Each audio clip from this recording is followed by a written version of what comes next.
Hello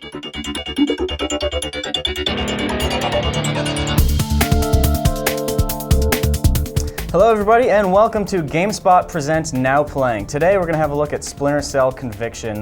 This gentleman on the far right, that's obviously Giancarlo Veronini, and we are lucky enough to be joined by Ubisoft Montreal's Max Bailon, creative director on the game. Max, how you doing? Very good, thank you. All right, so let's get right into this. The game's going on right here, so what are we having to look at right now?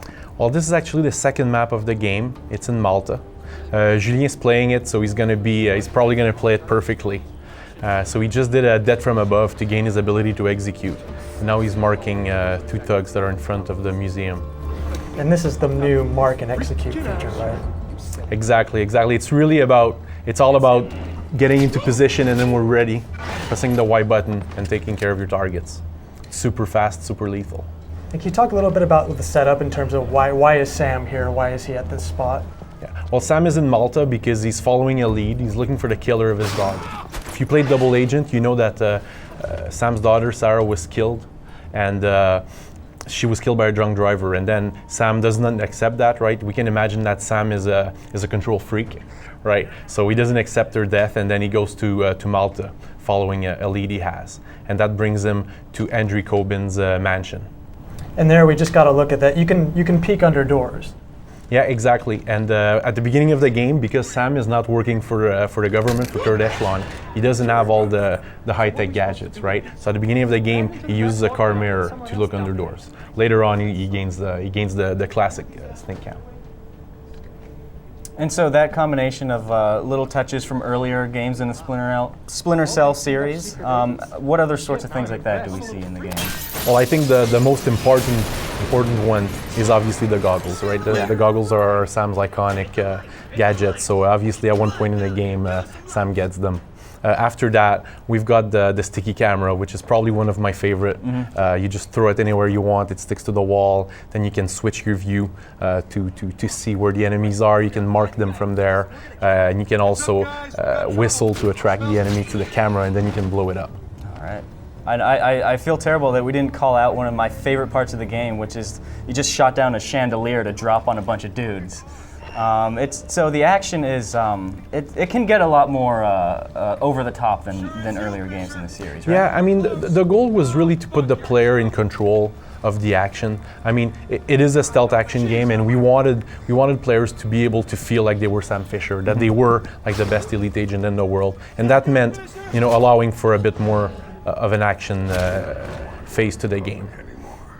And there we just saw the little human shield bit and some of the environmental contextual things that you can do. So if you're near a stairway railing like we saw, you just ram the guy's head into it. So exactly. There's a lot more of that kind of stuff in this game as well, right? Yeah, exactly. And this is interesting. Here's Julien. Julien did a couple of good moves, so he got some points for the PEC system, right? So basically the PEC system has some challenges that you need to complete, and once you complete them, you can upgrade your weapons, upgrade your gadgets, things like that. And what's cool is that all the gadgets that you upgrade, your guns, you can use them in single player and in co-op. So all of that is cross throughout the game. Okay. And we're seeing here too, you notice that the color fades depending on how stealthy you are, right? Well, it's actually linked with the light and shadow. So as soon as you're in the shadows, we go to black and white, and then it basically tells you you're invisible, the enemies can't see you unless they bump on you or unless they flash a flashlight on you. So it's a clear feedback for the player that he's hidden. A little bit from above. There we go.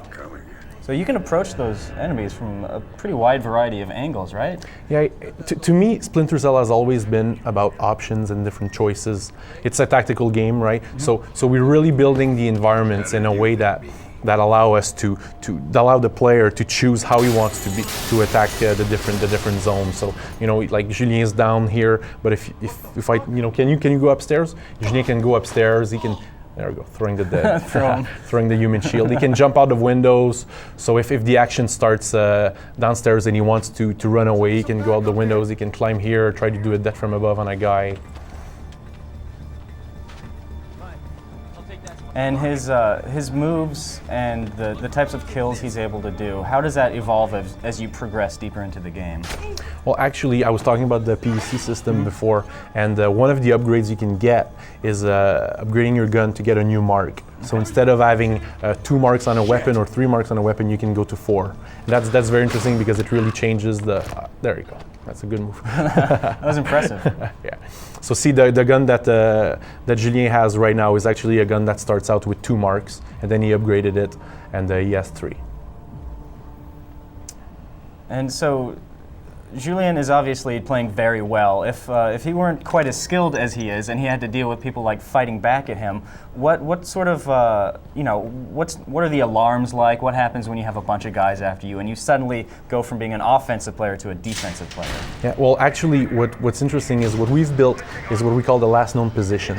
And as soon as combat starts, yes, you can take cover and shoot your way out of the fight, but you can also decide to run away. And as soon as you do that, as soon as you break the line of sight with your enemies, we display the last known position. It's Sam's silhouette, and it tells the player, where the enemies saw him last. So we can totally use that to attract the AI, right? Because the AI is going to come to investigate that last known position, and then you can flank the enemies. You can grab a pipe, go above that, and then do a death from above on the guy that's investigating your last known position. And that's a major part of the whole design philosophy with this Splinter Cell, right? Yeah, it's really one thing we wanted to do was let the game continue once you were detected, right? We didn't want to pop a game over screen in your face as soon as you were detected or as soon as combat started. We wanted to give a chance to the player to catch up on his mistake and continue playing. And that fits very well because of the story, obviously. Because Sam is not working for Third Echelon, it's okay if he makes mistakes, it's okay if he leaves a dead body over there. His mission continues, it's a personal mission, and nothing's gonna stop him. A moment ago, we saw one of those EMP grenades. What other sorts of gadgets like that should we expect? There's actually 2 gadgets that are EMP. One is the grenade that Julien is using, and later on you get an EMP backpack. And that one's a bit the same idea, but it's a greater area, and it's really your get out of shit, get out of the shit button, right? So let's say you're in combat, you're surrounded, you press on that button, all the lights turn off, then you gain a tactical advantage for a couple of seconds, and you can use that to your advantage. And throughout this level, we've seen some of the new, storytelling elements. We've seen some of the new mission objective elements where things are just projected on walls and things like that. Yeah, exactly. Here's one. At the beginning of the game, we use it also for tutorial purposes. That goes away pretty fast. It's actually the last map that has that. But yeah, the projected movies and the projected text are very interesting because I think they allow us to tell the story in real time while you're playing, right? And we can really create some nice emotional moments. I think we're going to see one right here after Julien takes care of these 2 guys. Julien knows this map by heart. There we go. So here's one of Sarah getting killed. So as we're getting closer to Coben, who killed Sarah, we're just placing those. I think this Julien's going to probably climb over to Sarah's tomb, which I find kind of very symbolic. Right. There you go. All right. That looks great. So that's the end of our demo today. Max, you guys have you've been working on this game for quite a number of years, but it's almost finally done. How does it feel up there in Montreal right now? Right now in Montreal, it's super tense, right? It's the last moment, so the team, I know the guys are really working super hard. They're really tired, but the finishing line is right there, so it's really exciting. All right. Excellent. Anything else you want to add before we finish up today? No, I'm good. The game is coming out April 13, exclusively on Xbox 360 and PC, so I hope everybody gets a chance to play it. All right, excellent. Thank you very much for your time, Max. Cool, thanks. We appreciate it a lot. All right, so that's your look at Splinter Cell Conviction, now playing. Make sure to check out the Splinter Cell page on GameSpot.com for a whole lot more video coverage.